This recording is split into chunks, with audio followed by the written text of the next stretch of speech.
which is that tilted square where all the sides are the same. So you can draw yours the best that you can. All right, sorry about that interruption, guys. I guess nothing's really changed, right? So anyways, we're gonna start with our area of a rhombus. With a rhombus, what's gonna happen is you're gonna have this one measurement, and that is the length of all the sides. But just like with the parallelogram, we can't use this side as the height because that's not truly how tall the rhombus is. You will have either a little like imaginary line right here, notated with that right angle sign, or they can put the actual height outside of the shape, which they will still notate it being a right angle. Sorry, my drawings are not perfect. With that being the case, they will give you the measurement for the actual height. Okay, they are assuming that you're going to use 3.8 twice because they think that you're going to use the base as this and the height as this. But that's not the case. That's how we would do it for a square. But since this is a rhombus and it's tilted, this isn't the true height of the shape, okay?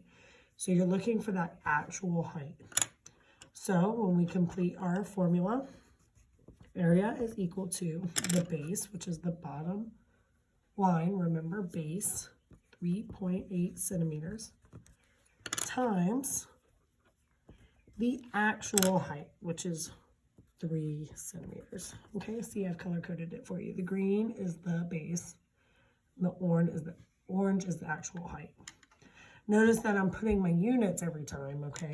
If they don't give you units, if they don't give you like centimeters or inches or feet or something of that nature, you're going to write the word units. You can't just put the numbers alone, okay? So we're going to go ahead and work this out. 3.8 centimeters times 3 centimeters. Yes, again, you may use your calculators because I know you guys love them.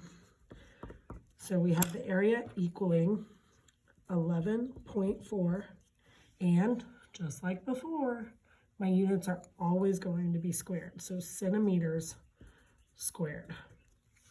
Does anybody know why we're doing that?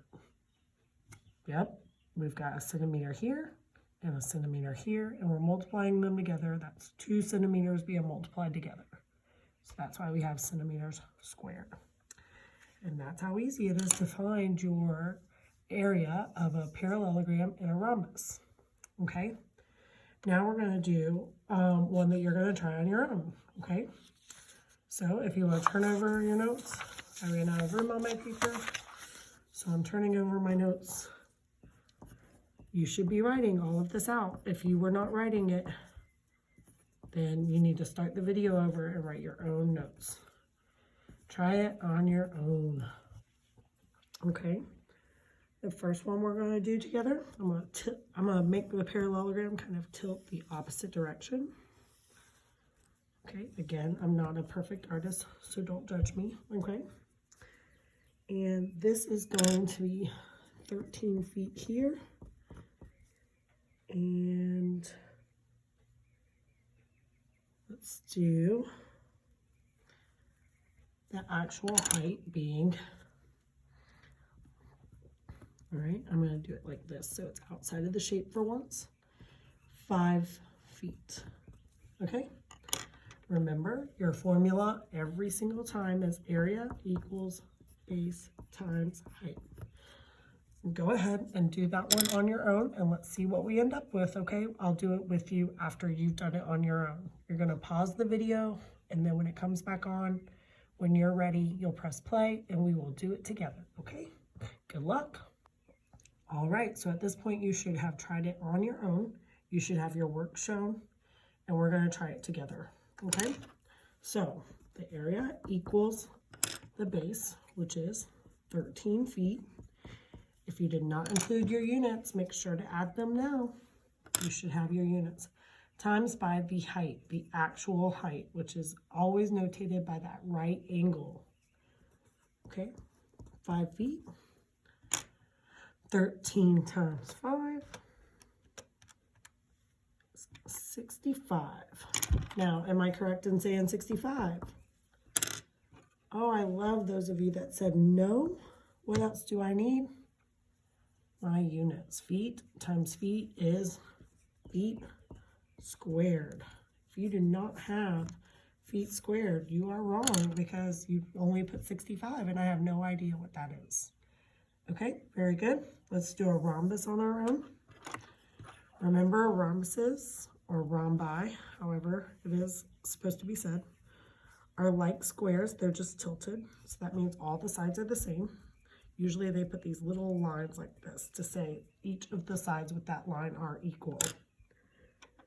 So let's say this one has a base of 22.5. That's a decimal, sorry. Let's do millimeters this time. And the actual height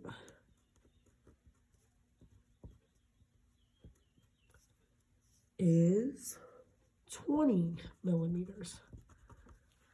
So, just like before, same formula. Area equals base times. All right, sorry guys, I got a little bit cut off. A phone call came through. So yes, you're gonna use the same formula, area equals base times height. You're gonna do this one on your own, press pause. When we come back, whenever you're ready, you'll press play and we will do it together. All right, so right now you should have an answer. Okay, we're gonna do this together. Area equals the base, which is 22.5 millimeters because it is on the bottom, so that is the base. Times our actual height, which is notated again on the outside of the shape by that right angle, and is 20 millimeters. So when you multiply them together, you get 22.5. Sorry, my calculator's acting up. Times 20. You should get 450 millimeters, right? Oh, good job. I love those of you that noticed I forgot my squared. So when you're doing area, you should have 450 millimeters in your unit, no matter what it is always squared. All right, now you're ready for some practice on your own. The homework assignment for today is going to be working out questions 8 through 11. Homework. Page, 391. Numbers 8 through 11. All right. When you're doing your homework for me, you need to somehow record yourself like I am doing, or you can take a picture when you're all done and send me the picture on this assignment, okay? You're gonna submit it with the picture of the completed work. No, you may not type it. This is obviously work that can be typed very easily, so you do need to handwrite it. Make sure that when you are handwriting it, you should look a lot like mine. No, you don't have to draw the shape if you don't want to, if that's just a little too difficult, but you should have your formula, the numbers you're plugging in, and your answer with the units squared at the bottom, okay? All right, guys, don't hesitate to ask me any questions if you don't get any of it, okay? All right, talk to you soon. Bye.